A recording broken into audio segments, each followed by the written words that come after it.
Hello, friends. My name is Ashish, and I'm a communication coach.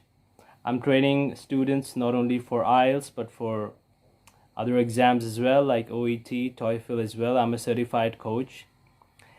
Today, however, we're going to talk about a topic a lot of people are searching for, which is the needs to be a cabin crew with Qatar Airways.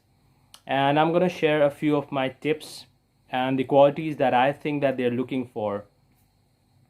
Currently, we are all sitting idle. We're in the quarantine, and I thought it's a good time to share some experience with you, which will help you, which will enable you to get closer to your goals.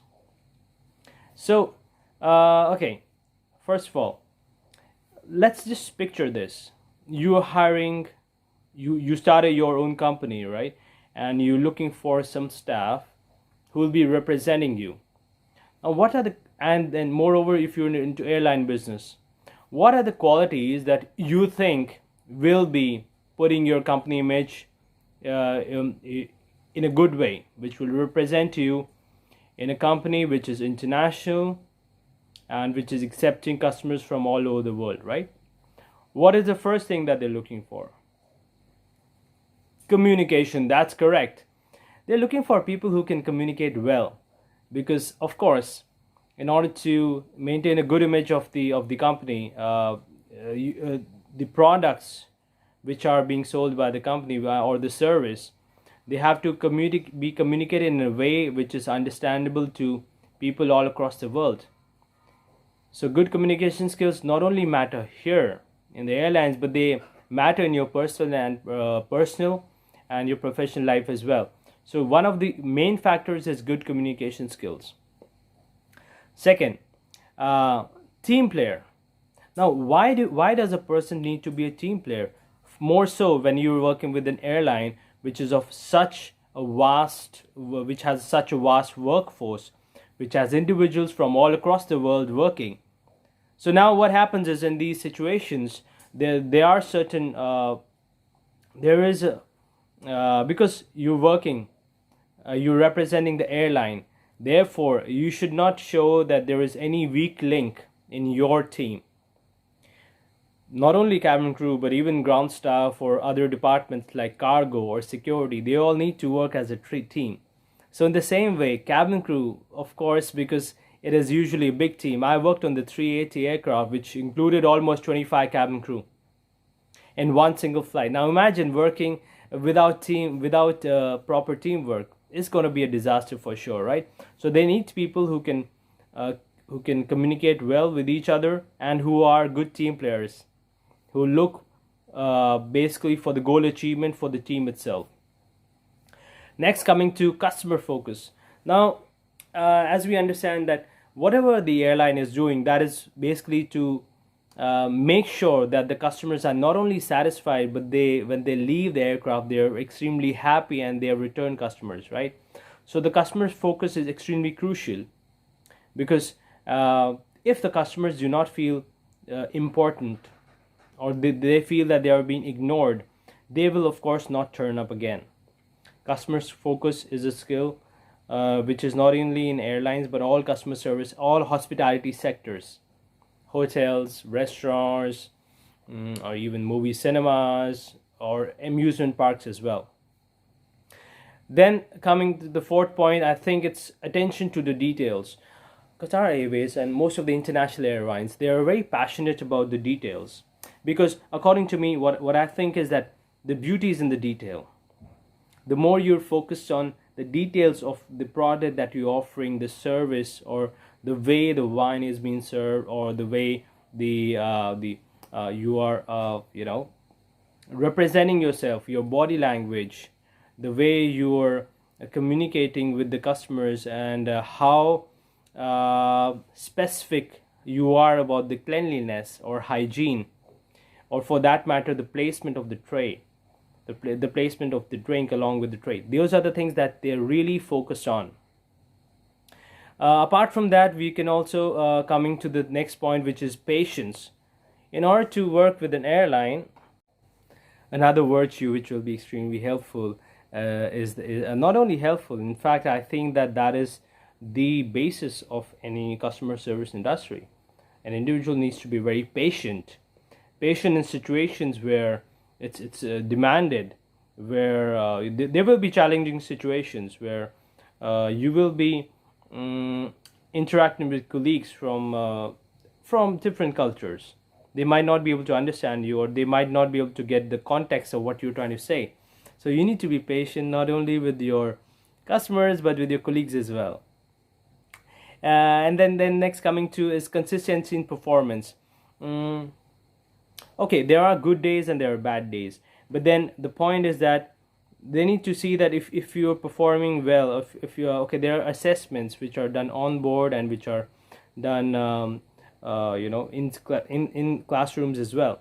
So in those assessments there should be a certain consistency, which means that you should be able to prove your point. You should be able to prove your caliber continuously. It shouldn't be that, okay, one day you're doing great and the other day you just falter. So that shouldn't be the case. Then we come to resourcefulness. As a cabin crew, there will be situations where you might not be having all the items required in your galley, and then you need to go into cabin. So now, as I told you, team players is one quality which is extremely important. You need to be able to handle situations where, if there is a certain situation where you are not able to find the product which you need for the customer, you should be able to manage it somehow, in the sense that how good you're communicating with your colleagues, because at the end of the day, in the aircraft, it is only your colleagues that you have. Believe me, once the doors are shut, you cannot get any help from anywhere else. So it depends on how resourceful you are. For example, if you are falling short of a particular meal, you should be able to go to the other galley or check with the like for example in 380 there are various galleys, it's double decker. You should be able to see how you can manage that particular meal or that particular drink if you do not have it at present. Then teamwork, as teamwork I've mentioned already. Team motivation, you need to be self-motivated at all times. Initially when you join, there is a good speech by the CEO who do motivate you, and they introduce you to the company, and giving you an idea how the rules and regulations are, and they will of course try to motivate you with giving you all the worst class facilities. However, you need to be a self-motivated person at all times. You need to you see, there are various things. Of course there are challenges in each job, but then it depends on how you're going to be motivating yourself. One of the biggest motivator for me was that because it was a good salary package, of course, that is one of the biggest motivators. Second thing was how it was given an opportunity to travel the world, explore the world, understand different cultures, cuisines, atmosphere, weather, work culture. There were so many different aspects that you can use to motivate yourself, because at the end of the day, it's one life we have, and we should try to explore and gain knowledge as much as possible during this time. Next is the alert outlook. You need to be alert at all times, especially when it comes to the safety issues. When you take your jump seat, okay, the jump seat is the crew seat. When we're going to be taking off for landing, the crew needs to be seated. They need to strap themselves in the jump seat. Alertness comes from any kind of a call bell or any kind of an emergency situation which might accrue during that time. One needs to make sure that all the laboratory doors are closed. If there is any first aid situation, you need to keep your eyes in the cabin itself, right? So alert outlook, that they will see when you'll be giving the interview, how alert you are, your body language and all those things. Charm, of course, charm is a great quality. You need to be able to you should be a people's person. You should be able to talk to people in a friendly manner. If there is any situation which something which you cannot fulfill, you should be very diplomatic with a smile, and how you can turn the situation into your favor. So yeah, charm is one of the good qualities. Then coming to the $1 million smile, Yeah, of course, you should be having a smile which can brighten up the room. Of course, it can be challenging for time at times for people who are not that used to smiling at all times. Even I was not, but then I of course during that time, because I was in that particular job, I made myself used to it. It makes a lot of difference if you have that quality within you. Exuberance. Now, exuberance. How exuberant you are towards the work, how you should be always pepped up with energy, because it will demand you to travel like various places, 16 hours flights, and sometimes you'll be awake for 20 hours. So exuberance is one of the qualities which will keep you motivated at all times. As I told you, there's another quality, a gregarious nature. Gregarious means you should be able to be friendly with not even the crew but even the passengers at all times. If they're in the galley, you should be able to talk to them where they're going. If you have been to that place, you can discuss some of the plans or the cuisines or the hotels, or you can even share your personal experience.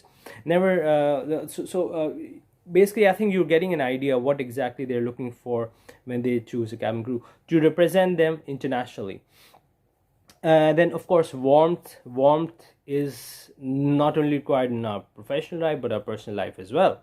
So how caring you are towards especially the elderly and the children. So of course, if there is any family traveling, if you show love and respect, love towards the children and respect toward the elder, they will love you for sure. There's not one person with whom if you're sweet to the child, they will not love you. Yeah, so try to you can use that as resources to make a good impression. You should be able to have the warmth and empathy as to what a person is going through. If they're not comfortable in their particular seat due to some medical condition, then you should be able to address that, and you should be able to find out a proper solution for them. Conversation holder, of course, good communication skills, as I told you earlier as well. You should be able to hold a conversation with people. It's just not that you learn basic English, or you're just doing your basic customer service sentences. That is not really enough. You should as I told you should be able to be a person who can talk about various topics. You can talk about the tourism, or the sightseeing, different cuisines, cultures. However, avoid talking about politics or religion. Exceeding expectations. Now, at Qatar Airways or any other international airlines, there's always a need to exceed the expectations of the customer. Just fulfilling the expectation is not enough. You should be able to charm the person so that they come back as return customers. And of course, it also helps in good word of mouth as well, because if you're a happy customer, you're going to tell it to 10 different people and they'll be more happy. So that is like word of mouth advertising, which really is the best. Ownership. Yes, ownership is extremely important. If you do commit a mistake, you should be able to own up to it. If you should not be able to pass the ball to other people. If suppose you have faltered, if you correct it at that time itself, it shouldn't be a problem. However, if you are trying to pass the buck into pass the ball to other people, then it's a problem, because then you're trying to avoid the ownership. So if everyone is able to handle the ownership which they have, they're able to do some good teamwork, situation can be handled. I have handled various difficult situations because I would own up to it. Finally, we come to service recovery. Okay, humans do make mistakes. They do happen, right? No one is perfect. However, during the service, if something, for example, if a person is not able to get their required seat, or they're not able to get their particular meal choice, the question is, what did you do to recover the service? What did you do to compensate that? So a person should have a penchant to identify what are the needs of the person. Okay, there's something called latent needs, which are hidden needs. Some needs are obvious needs, which the person is expecting when they purchase a service. So if they're able to, for example, not get their choice of meal in the first service, if it's a 2-service flight, then in the next service we need to ensure that you deliver the choice of meal and that too you need to make sure that you confirm it before itself. Apart from that, of course, with proper permission, you can get some goodies from the business class, or you can create other situations where the person does feel welcomed. You can offer them extra drinks, or there are various sources that you can do that, and that everything is going to happen when you go there on the flight. That is something which will really come from actual experience. So these are some of the qualities. This is like my opinion. This is my opinion. What the international airlines are looking for, not only just Qatar Airways, but most of the international airlines. So by sharing this experience, I hope it's going to help you all. And if you have any questions, you can leave it in the comment section. I will answer them, and we can take up each of these topics in details. In the future, we will be doing more videos which will help you understand and which will help you get closer to the goal. I'm not going to talk much about myself right now. If you have any questions, for sure we will be answering them in the future. Best of luck, and make most of your time in this challenging situation. Stay safe, stay home, work on your skills. As I told you, communication skills are really important. One of the things which I remember from my trainer was that communication can take you places. Remember that, and it will really make your dreams come true. Thank you very much.